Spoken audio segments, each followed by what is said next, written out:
Welcome back, friends. This is James Corbett of CorbettReport.com. You're tuned into Questions for Corbett, and this week our question comes in via the contact form on CorbettReport.com. It's another one of those questions that I frequently receive in various forms, so we'll tackle this particular instantiation of the question coming from John, who writes, I fully believe that there are nefarious people conspiring behind the scenes, but I keep getting asked this question, and I'm having trouble answering it within myself, let alone to others.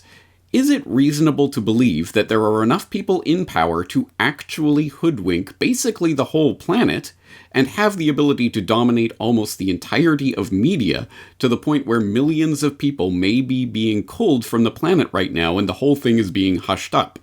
There must be at least as many good scientists as evil ones.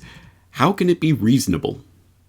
Thank you very much for this question, John. As I say, it is clearly one that resonates with a lot of people because I do get this question quite frequently from a number of different people in various forms, and it's an understandable one. I'm sure that when first encountering the information that sends people down the rabbit hole, they have probably felt this question themselves, had to deal or grapple with this question themselves, and if you are one of the people who have not ever had to really think about that or answer this question for yourself, I guarantee that you have had to answer this question when presenting it to others, so it is important that we do have a good answer to this. Unfortunately, as with so many of these questions, very simple to formulate the question, the answer itself obviously requires more care, attention, and detail, and very much depends on the context of the claims that you are defending. In this particular case, it seems that John's question is specifically about hoodwinking basically the entire planet, about an ongoing, active campaign to cull millions of people from the planet that is happening right now. And there are many different ways that one could interpret what the claims there even are, so Let's take one broad approach to this to see how we can start tackling a question like this. And let's just look at the question of, is there a concerted attempt by people in positions of power with wealth and political power to affect those plans to actually cull the human population, or at the very least to prevent the human population from growing at whatever its natural pace would be? And the answer is a resounding yes. And like so many of these types of questions, I want to once again come back to this fundamental answer. Everyone is always looking for the super secret conspiracy that's being hidden by 18 layers of secrecy and that no one can ever really know because you can never penetrate that far into the secret place of the secrecy. But actually, so many of these conspiracies are open conspiracies. And I think that really is an idea that we need to repopularize in the public consciousness. As I say, this is not my formulation. This is going back to H.G. Wells a century ago, writing about the open conspiracy and how there was an open conspiracy essentially for technocracy. He didn't call it as such, but that's what he was talking about, the brotherhood of scientists and engineers who were going to transform the human population and the planet itself. And he was writing about that as being an open conspiracy back in the time. Well, there is still that very sentiment of open conspiracy around so many of these subjects that we don't need to pierce the 18 layers of secrecy in order to find out what the broad aims of this plan are. We can see them from on-the-record statements that have been made for, well, depending on the topic, for centuries. When we look specifically at this particular refined topic of is there some sort of culling of the human species going on or some attempt to do so, there are a number of on-the-record quotations that are highly relevant and highly illustrative and highly enlightening about the mindset of some of these people and the way that they see this open conspiracy functioning. So, for example, let's turn to Charles Galton Darwin, whose name might give away the fact that, yes, this is a descendant of both Charles Darwin and his cousin, Francis Galton. He's in that Galton-Darwin family line, and people will know about that family line and its significance if they've followed my work on eugenics. So I've talked about this a number of times, but yes, this is the namesake of literally Charles Darwin and Francis Galton, who in 1953 wrote a book called The Next Million Years, which again is quite open about these types of plans. So, for example, we can read on page 183, another type of discovery may be connected with hormones, those internal chemical secretions which so largely regulate the operations of the human body. The artificial use of hormones has already been shown to have profound effects on the behavior of animals, and it seems quite possible that hormones, or perhaps drugs, might have similar effects on man. For example, there might be a drug which, without other harmful effects, removed the urgency of sexual desire, and so reproduced in humanity the status of workers in a beehive. Or there might be another drug that produced a permanent state of contentment in the recipient. After all, alcohol does something like this already, though it has other disadvantages and is only temporary in its effects. A dictator would certainly welcome the compulsory administration of the contentment drug to his subjects. Move along to Bertrand Russell, The Impact of Science and Society, writing the year before Charles Galton Darwin on much the same subject, and I will invite you to explore that book at your leisure, but let's look at this quote from page 92. Diet, injections, and injunctions will combine from a very early age to produce the sort of character and the sort of beliefs that the authorities consider desirable, and any serious criticism of the powers that be will become psychologically impossible. A few years onwards from this, we have Aldous Huxley, of course, the author of Brave New World and part of the Huxley family line, which is also an interesting family line to examine, going back to T.H. Huxley, Darwin's bulldog, and they're at the foundations of what would become the eugenics movement, moving forward into Aldous Huxley and his brother Julian, who of course not only was the founder of UNESCO, but openly wrote about the need to repopularize the idea of eugenics, or to get the public to accept the ideas of eugenics, who was also there at the founding of the World Wildlife Federation with some very interesting people. Again, I've gone through this history, for example, in my Big Oil documentary, so I hope you'll be familiar with it. But you may, if you are a listener of the Corbett Report, may already know, but if not, you should become familiar with his 1961 lecture at Berkeley on the final revolution. I notice in this most recent issue of Scientific American, there's a very interesting article on electrodes in the brains of chickens, where the technique is very ingenious. You sink into their brains a little socket with a screw on it, and the electrode then can be screwed deeper and deeper into the brain stem. And you can test at any moment, according to the depth, which goes in fractions of a millimeter, of what you're stimulating. And these creatures are not merely stimulated by wire. They're fitted with a miniaturized radio receiver weighing less than an ounce, which is attached to them, so that they can be communicated with at a distance. I mean, they can run about in the barnyard, and you can press the button, and this particular area of the brain to which the electrode has been screwed down to will be stimulated, and you will get these fantastic phenomena that a sleepy chicken will suddenly get up and rush about, or an active chicken will suddenly sit down and go to sleep, or a hen will suddenly start sitting as though it were hatching out an egg, or a rooster will start fighting, or will suddenly go into a state of extreme depression. The whole picture of the absolute control of the drives is terrifying. And in the few cases in which this has been done with very sick human beings, the effects are evidently very remarkable too.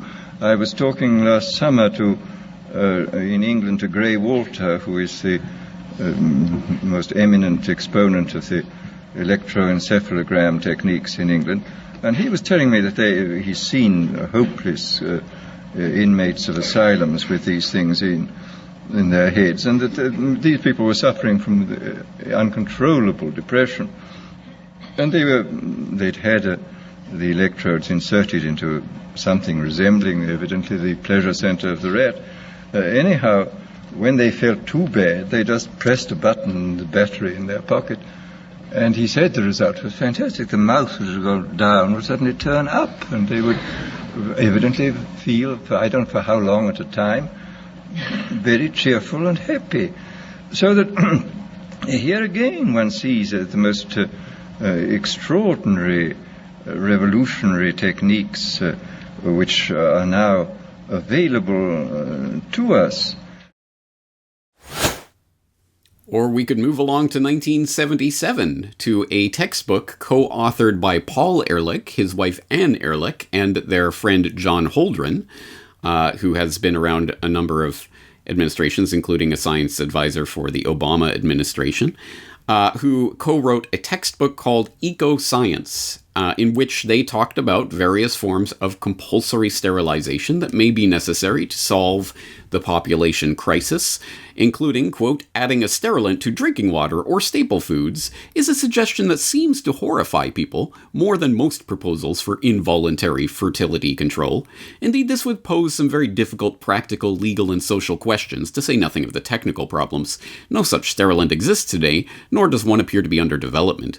To be acceptable, such a substance would have to meet some rather stiff requirements. It must be uniformly effective, despite widely varying doses received by individuals, and despite varying degrees of fertility and sensitivity among individuals. It must be free of dangerous or unpleasant side effects, and it must have no effect on members of the opposite sex, children, old people, pets, or livestock. We could move forward to 1991 with the Club of Rome and their document on the First Global Revolution, which they wrote on page 75. In searching for a common enemy against whom we can unite, we came up with the idea that pollution, the threat of global warming, water shortages, famine, and the like would fit the bill. In their totality and their interactions, these phenomena do constitute a common threat, which must be confronted by everyone together. But in designating these dangers as the enemy, we fall into the trap, which we have already warned readers about, namely mistaking symptoms for causes. All these dangers are caused by human intervention in natural processes, and it is only through changed attitudes and behavior that they can be overcome. The real enemy, then, is humanity itself. End quote. You can go and look at all of the work that I've done on this subject over the years. The Last Word on Overpopulation, my report specifically on Paul Ehrlich as a pseudoscience charlatan. You can look at Bill Gates and the Population Control Grid, where I go through a lot of the Rockefeller Foundation documents and WHO programs, etc., to create birth control injections, and the scientific work that has been done on that subject over the years. I talked about the secret meeting of the billionaires, including Bill Gates and David Rockefeller and Ted Turner and other extremely powerful people, who were met specifically to talk about the problem of the growing human population and how they can combine their wealth and resources to do something about that problem. This is something that's reiterated time and time again by people in positions of power and people of great wealth, like Prince Philip and his friends. What do you see as the biggest challenges in conservation? The growing human population. Because where we are, there's nothing else. The negative impact of population growth on all of our planetary ecosystems is becoming appallingly evident. I suspect that you could read a score of reports by bodies concerned with global problems and see that population is clearly one of the drivers that underlies them all. So Melinda and I wondered whether providing new medicines and keeping children alive, would that create more of a population problem? And what the developing world does not need is more children. And I think that was the biggest aha to Bill and me when we got into this work, is we asked ourselves, of course, the same hard-nosed question you'd ask, which is, if you get into this work and you start to save these children, will women just keep overpopulating the world? And thank goodness the converse is absolutely true. I could go on and on and on and on, and in fact, my attentive long-term listeners will know that none of these quotations or things that I'm pulling out are startlingly new. You will have heard them before in work that I have done on these subjects in the past. These are literally just things that I'm coming up with off the top of my head on this particular subject of population control in various forms. So this is all well documented, but no matter how many different pieces of information we add to this list, will it ever really convince the unconvincible who are choosing to ignore this information or to put it to the side or to try to dismiss it in some way? And the answer, of course, is no. And I could do similar lists of on-the-record information about the open conspiracy openly admitted to on any number of other topics. Again, this is just on that one particular subject of population control, the chemical control of the population. We could amass such a list on the subject of global government, the conspiracy to create a global government. How could that possibly work? I've never heard of that. We could go through all sorts of the examples of the admitted open conspiracy in that realm, or the control of the monetary supply, or the attempt to transform a system of education into a system of indoctrination in order to explicitly, as has been admitted, not to create independent free thinkers, but to create obedient workers for the factories and other such things. Again, we could go through just a list of people saying these things and admitting to this open conspiracy that is not hidden at all. But again, what good will it do to convince the unconvincible? And so I guess that brings us to the question of why and how people actually reject this type of information. And the first line of defense that I think a lot of people use is simply to reject the entire information and everything because of one detail that they can pick out that they don't like in any of this information. And one example of that, I mean, obviously I've seen it quite a bit over the 14 years I've been doing this, but one example of that that's fresh in my mind, someone recently getting in touch with me to say how they thought the Bill Gates and the population control grid and potentially the entire Bill Gates documentary was ridiculous because you might recall in that clip, that news clip about the Super Friends, the secret good club that was meeting, the billionaires meeting to discuss the problem of human population and how they can combine their resources to confront that problem. That clip, that news clip from ABC mentioned amongst Ted Turner and David Rockefeller and Bill Gates, also mentioned Oprah Winfrey. And this person thought it was so ridiculous that Oprah would be involved in any of the plan like this that they decided to, I guess, reject the entire documentary wholesale and all the information contained therein. So that is one response. And I suppose if you are confronted with someone who will completely dismiss all information because some tidbit of theirs out there seems outlandish to them, then I don't know what to, I don't think there is a way to reach that type of person. More seriously, you might get people who will, for example, do what a lot of people are doing these days, which is turn off their critical thinking switch and turn on the search engine, of course, Google, because you have to trust Google's search, and the first thing you'll find is the fact checkers coming along to debunk this type of information. For example, on specifically that quote from Ecoscience that we read earlier about adding sterilants to the water supply and the considerations that go into that idea for involuntary fertility control, you'll find, for example, readily available at the top of the search results, something by PolitiFact, who wants to debunk this claim. Specifically, they say Glenn Beck claims science czar John Holdren proposed forced abortions and putting sterilants in the drinking water to control population, which they rate with their highly technical pants on fire categorization, i.e. it's a total, complete, stinking lie. Every word of that is just hot nonsense. But I would invite you to, I mean, most people, of course, only look at the rating because, again, this isn't about actually finding information. It's about turning off your critical thinking faculty. But if you actually read through that article, they do actually include more of the context of that makes clear that, in fact, this was something that they are putting in that book for serious consideration and that they say may be necessary. But, of course, there's legal considerations and we don't have the scientific ability to do this at this time.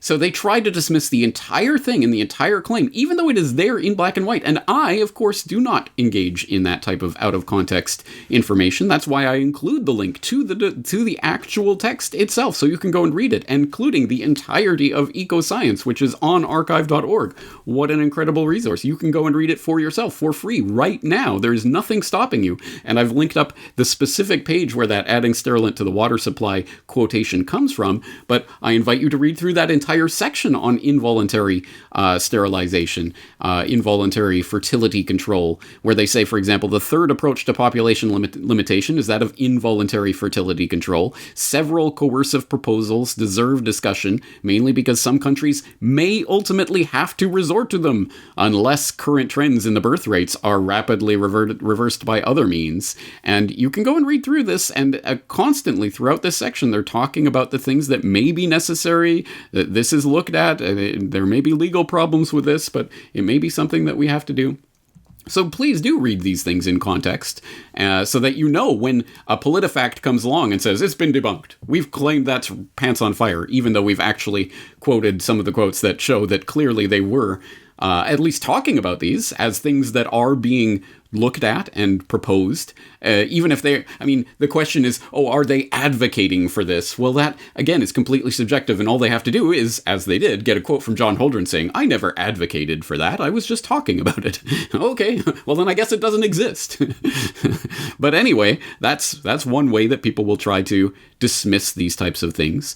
Another way will be to point out that some of the quotations that I was pulling from there were warnings about this as a potential danger, not as advocating this or describing the process, but simply saying this is a warning. And so, for example, Bertrand Russell was not saying this is what a government should do. He was warning that governments in the future will try to do this. They will use diets, injections, and injunctions to try to mold people's perceptions and behaviors to the point where having a population rebel against their masters would be as unthinkable as having a bunch of sheep rebel against the practice of eating mutton, to use his infamous formulation there. And Aldous Huxley, Brave New World, was warning about the final revolution, the ultimate revolution. The governments could use these coercive techniques in the future, and wouldn't it be horrible?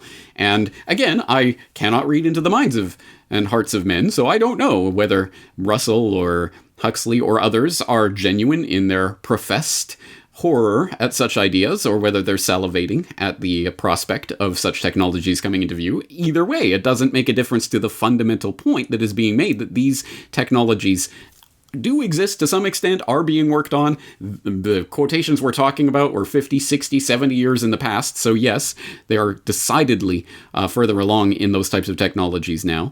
And that is a very real possibility. And that there are people who are working on these things.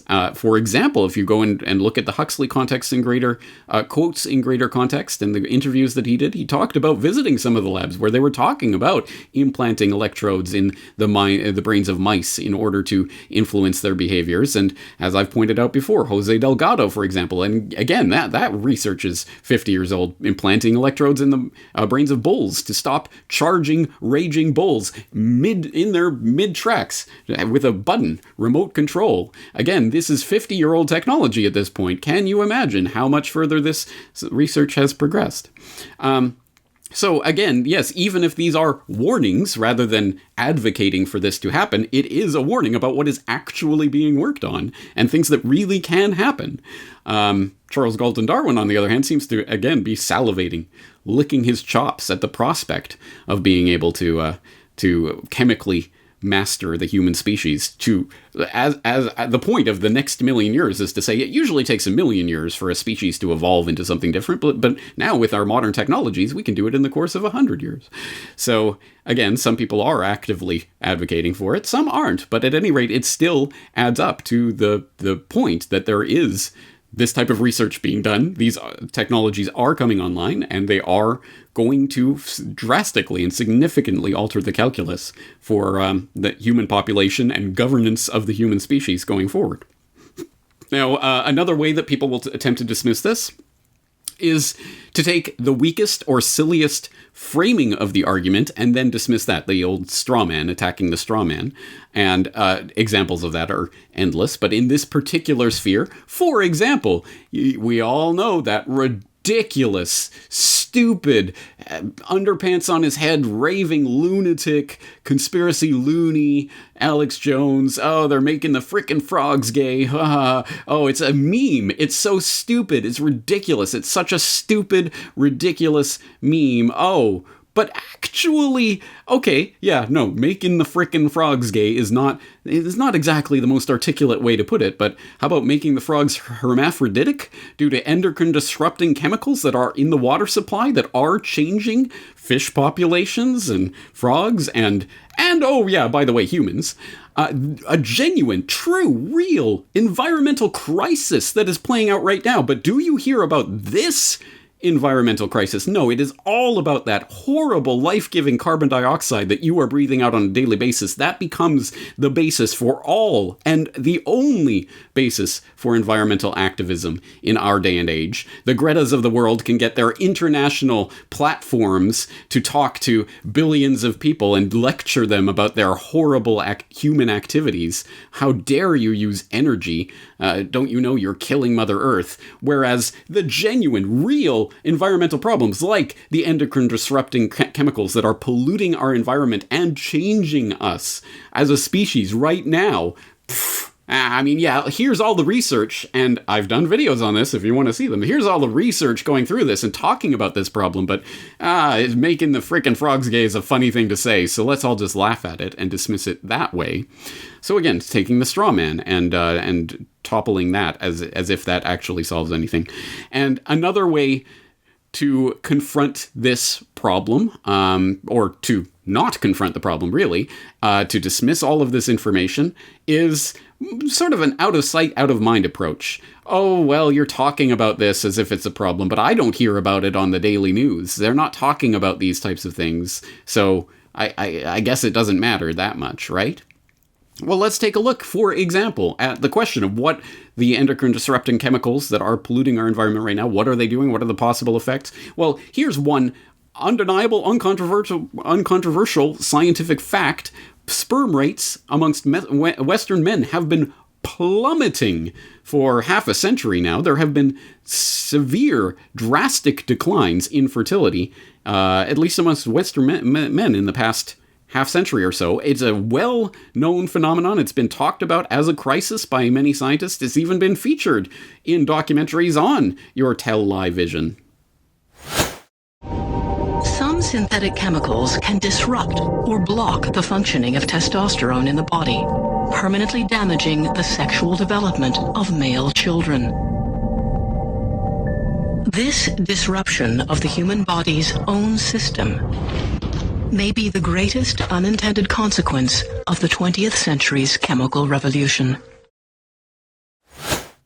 So, yes, this is an ongoing, acknowledged crisis that is taking place right now that has even been talked about in normie-friendly places like the CBC and documentaries that have been put out on this subject. So one would think that people would be more concerned about it, but they don't seem to be. No, the existential threat to humanity and the only thing in the world that we should be talking about or thinking about right now, of course, is the threat of COVID-19. That is the only thing that we should talk about, unless, well, I suppose the other existential threat that we need to be concentrating on as the only real basis for environmental threat, of course, is climate change and that horrible life-giving CO2 gas that you exhale on a daily basis. We need to put all of our time and energy and resources into thinking about that. Endocrine disrupting chemicals all over, polluting the environment, literally transforming fish populations, let alone what it's doing to humanity and the disappearing male, whatever. I don't see the sperm count tracker on the corner of the news every time I tune into the MSM, like the way I see the COVID-19 death tracker. We should concentrate on this, what they're telling us to, and nothing else. So that does, I think, broach the broader subject of media control of our perceptions and how that works. Which should be an obvious point, clearly to my audience, but probably not to the people that you were trying to bring this to the attention, this information to the attention of. So what are some other ways that people will try to dismiss this information? One sort of new one that I received recently that I thought was interesting, but perhaps worth a mention, is somebody wrote in recently to say that they were looking at the Gates documentary, but, well, just because Bill Gates spends all this money, funds these various organizations, how does that mean he has control over what they do? I mean, it's not like Bill Gates is in control just because he is one of the funding sources of these various organizations. How can you prove that? Well, Okay, I mean, I would first invite you to watch How Bill Gates Monopolized Global Health, the first part of the 4-part Gates series, which I think that's the explicit entire purpose of that part of the documentary and goes into a great degree of detail. But if you want one specific example of that, I will point you to Arata Koichi, who was part of the WHO, in fact, the malaria chief, the malaria program of the WHO, and he was talking in an internal memo about how Gates funding had locked up malaria scientists in what essentially amounted to a research cartel and was stifling debate about the best ways to actually treat and combat malaria, prioritizing only those methods that relied on new technology or developing new drugs, i.e. that served Bill Gates's bottom line business interests and those of his crony partners in his Gavi cartel, for example.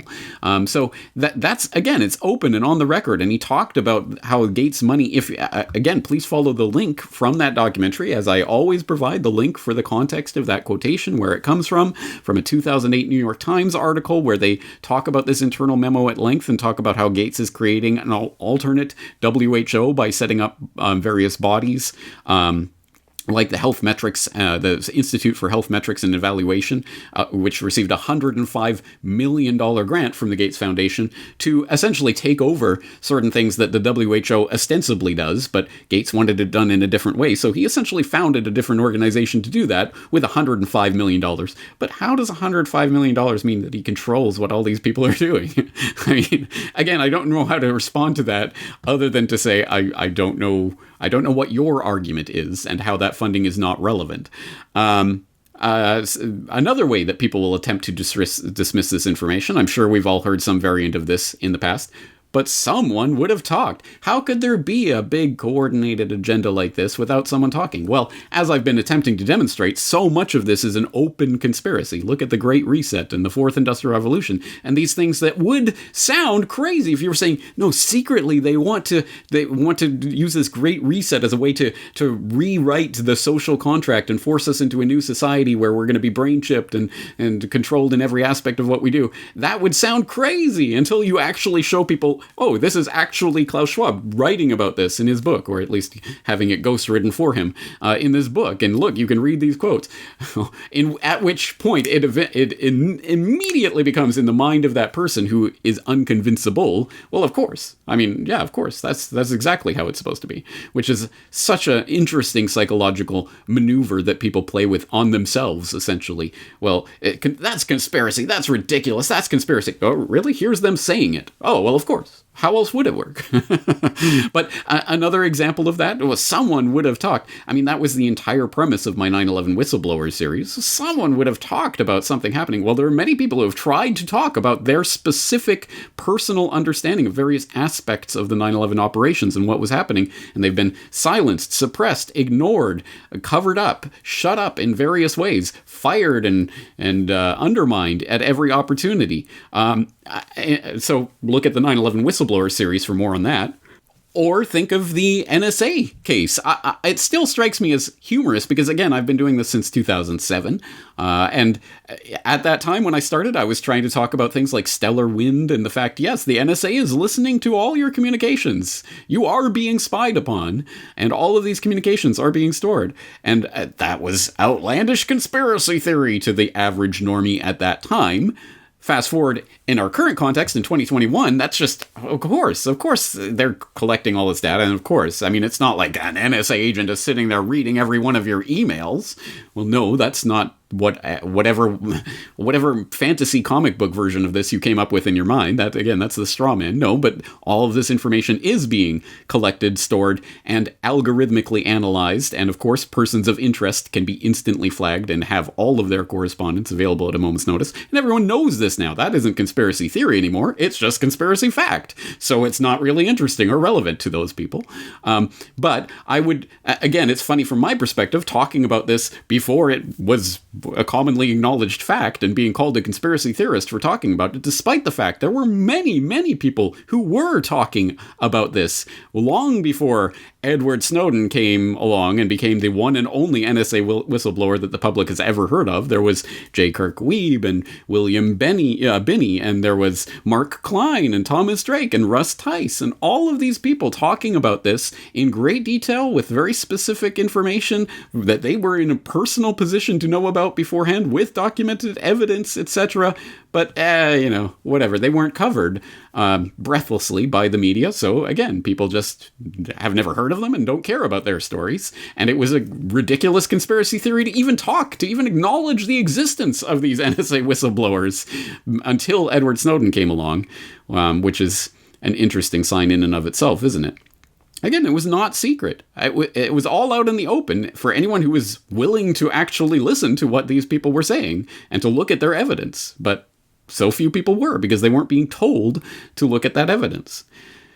So, again, that's one aspect of all of this. I think the other point that John is driving at is sort of the deeper question: how can a big, vast, coordinated agenda towards something like a culling of the human population or something grandiose like that, the creation of a global government, how can that possibly function on a functional level? How can that work? How can you have millions of people around the world acting towards this agenda without a broader sort of knowledge of where this is going and more people actively opposing what's going on at the higher levels? And again, I think that comes to the point of the actual functioning of this type of conspiracy. How does it actually work in reality? And do you really need millions of people to be all consciously on the same page working towards an agenda that is exactly as laid out in some of these more grandiose statements about diet injections and injunctions and stuff like that?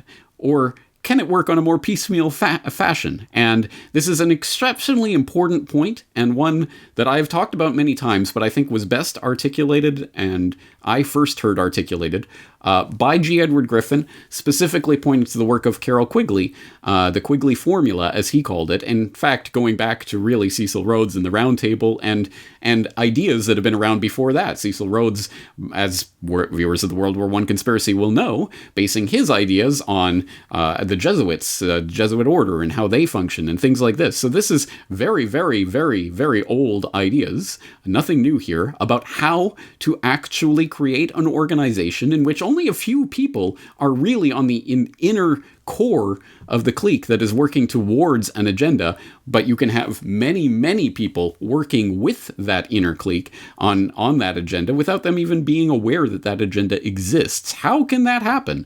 As I say, G. Edward Griffin, I think, expounded on that in a very interesting lecture called The Quigley Formula, which I hope you will watch in its entirety. And that's basically what Cecil Rhodes did. He adopted the strategy that Weishaupt created of, he called it rings within rings within rings.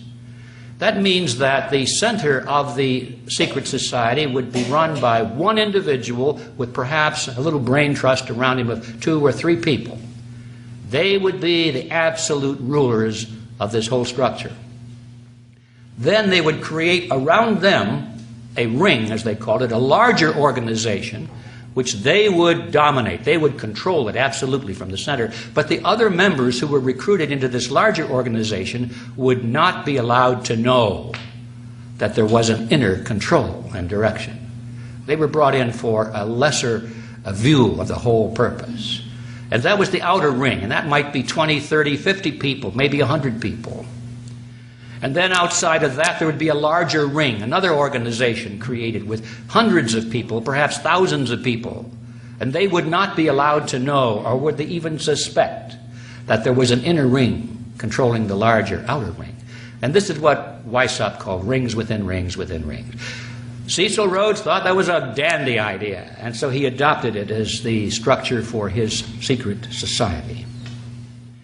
Now, in his group, the inner circle, they called the Society of the Elect. That was the name Rhodes put to it. It originally consisted of Cecil Rhodes and a brain trust from British banking and politics. very small number of highly placed, very wealthy people. The center of gravity, as I mentioned a moment ago, shifted eventually to the Rockefeller Group in the United States, with centers of influence in such other organizations as the Bilderberg Group, the Trilateral Commission, and that sort of thing. We've all heard about these. And the goal shifted away from the control from the British Empire to a international control through something called the New World Order, is the phrase they adopted, with control primarily focused in New York, with the United Nations meant to be the hub of this global government. And I should say global government, not just any global government, but one based on the model of collectivism, which means total control over every human being. Not much room left there for personal freedom. Now, the secondary rings around the society of the elect were called roundtables. And they were formed in the United States, in Britain, and all of the former British dependencies. And they still exist today. They operate under that name. Around the roundtables, a larger ring, a tertiary ring, was formed, and they called them front groups in a generic sense, in each country where there were roundtables. And they took on the name, in the dependencies of the former dependencies of the British Empire, they took on the name of Royal Institute for International Affairs. That's where you'll find them today, under that name, in all of the countries. Great Britain, Canada, Australia, and so forth. The Royal Institute of International Affairs. But in the United States, the word royal didn't go over too well, and so they changed it completely, and they called it the Council on Foreign Relations. But it has exactly the same relationship to the roundtables, which is surrounding the Society of the Elect, which is the secret society that still functions today, was created by Cecil Rhodes. And ladies and gentlemen, after 100 years of operation and of penetration into the power centers of society, the Rhodesian network, as I call it, now is close to its final achievement, which is its goal, the creation of a true New World Order. All right, well, that was just a clip from the 74-minute lecture by G. Edward Griffin, talking about, for example, the work of Carroll Quigley, including the 1,000-page tome of Tragedy and Hope. So there's a lot more to be said about this, but unfortunately that's part of the problem. As you can see, John can formulate a question in a couple of sentences, and I'm sure we've all heard some form of that question, in a couple of sentences from someone who's not just not believing, but not convincible on these subjects. An argument offered in bad faith. Well, how could this work? How could you have such a big thing? Therefore, I choose to believe it. It's an argument from incredulity, which at its base is a logical flaw. It is fallacious. But as you can see, first attempting to actually delimit what argument is being made here. So what specifically are we talking about, and where does the incredulity lie? And then providing the information and countering the various counters to that information can take, well, an hour. Several hours. It could take hundreds of hours. It could take 14 years plus and counting, which in some sense is what the Corbett Report has been doing for 14 years and will hopefully continue to do for a very long time to come, is to expound on this quest to essentially satisfy all these types of objections, possible objections. How could you possibly believe this? Well, because of this and this and this and this and this and this and this and this and this and this and this and this. And then eventually the person will just stick their fingers in their ears. And that, I think, is the core part of the problem. It's not, generally speaking, a question that's asked in good faith. If you have a good faith interlocutor who is genuinely asking this question out of a position of genuinely wanting to know more and genuinely presenting challenges that they genuinely believe that actually present challenges to the information you're presenting, great. You are now engaged in a real conversation, and you can have real debate and hopefully fruitfully construct a new understanding, not just for the person that you're talking to, but yourself as well, because there are genuine challenges and things that need to be said and arguments that need to be made. But until we actually broach that real conversation, I don't think we're going to get there. And broaching that real conversation can be a challenge because, as I say, a lot of people are not acting in good faith when they bring this information up or ask these types of questions. So anyway, this is one attempt at an answer. And of course, this is only about one sliver of a slice of a fraction of the type of material that I talk about. But it's the type of thing that one would have to do in order to really fruitfully begin that debate and to move the conversation forward past the stuck on stupid argument of I can't believe it, therefore it's not real. Which we've seen how far that gets us. In fact, I will note that in the broader email that John sent to me, he did note that he did start to have questions about what was going on during the 2008 financial crisis, but then buried his head in the sand and essentially went on with his life, which he now regrets, which I think is kind of the lesson in all of this. Again, you can continue to... There's no end to the number of ways that people can come up with to trick themselves into thinking this information is important or, oh, I can't believe it, it can't be happening, until it's too late. And that's really the rub of this issue, because as we are seeing now with the erection of the biosecurity state and what is coming into view now with the Fourth Industrial Revolution, going into the Great Reset and all of this, there is no more time for sticking our heads in the sand and ignoring these issues. No, this is about your ability to live your life, to leave your home, to say no to the violent abrogation of your bodily autonomy with forced experimental medical interventions and other such extremely fundamentally important issues that at this point, if people aren't concerned about, then I think I'd say they're beyond contact at this point. So I think at any rate, perhaps this basic questioning of sort of the stage one, I think we've moved well beyond that by this point. But hopefully this is a resource that you can use to start better formulating your own response to this question. As I say, I hear it a lot, and I even had similar questions myself when I first started along this path. And so, again, I understand why people think this, and hopefully this will be a way of broaching this subject with others.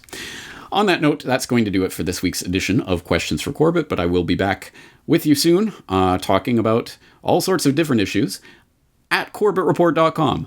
Word to the wise, not at YouTube. Do not follow me there. At CorbettReport.com, where you can find the direct downloads for this information, as well as access to all the alternative media platforms that I post to, like Library, Minds, BitChute, Archive, etc.